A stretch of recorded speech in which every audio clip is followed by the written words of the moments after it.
রাগ মানুষকে দেখেন কি করে, নিজের বাইকেও ছাড়ে না, আর তো নিজের জেলার কন্টেন্ট ক্রিয়েটর। ভিডিওটি দেখেন,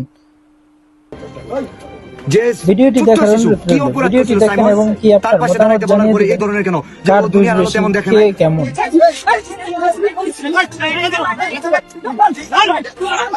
ভিডিওটি শেয়ার করে দিন।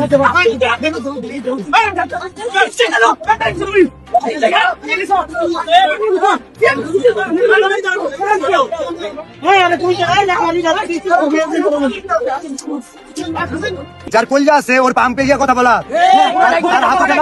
আজকে নাসিবাই শেরপুরের মাটিতে বিজনেস করে, তার দোকানটা খারাপ রূপে ভেঙে দিতে পারতাম, কিন্তু আমরা করবো না। কিন্তু সেটা কিন্তু করলাম না। আমার চাবি রেখে দিছিল, আমার বাইকের চাবি রেখে দিছিল, সবার আমার বাইকের চাবি রেখে দিছে। আমি জাস্ট একটা কথা বলতে চাই, আমি যদি অ্যাকচুয়ালি থটস অফ বিল্লাল তার হ্যাডাম দেখায়, তার হ্যাডাম যদি থটস অফ বিল্লাল দেখায়, এর চেয়ে ভয়ঙ্কর কিছু হইতো। আমরা একটা সিঙ্গেল ওয়ান পোলাপান টাচ করিনি, রাইট। তার হাতে গোনা 10-15টা মানুষ ছিল, সিঙ্গেল ওয়ান একটা মানুষ টাচ করিনি। ভিডিওতে দেখবেন আমাকে টাচ করা হয়েছে। রাইট। শুধু এটা বলছি, আঙ্গুল তুলে কথা বলো কেন? সাইমনের জন্য কথা বলতে পারো না? চুপ ছিল কেন? এটা অফ করো। যে যেখান থেকে দেখতেছেন লকআপ আবার একটু দেখা দেন এটা ভাই, স্টিকটা স্টিক বের করছে, দেখছেন পুরো পরিকল্পিত ভাবে।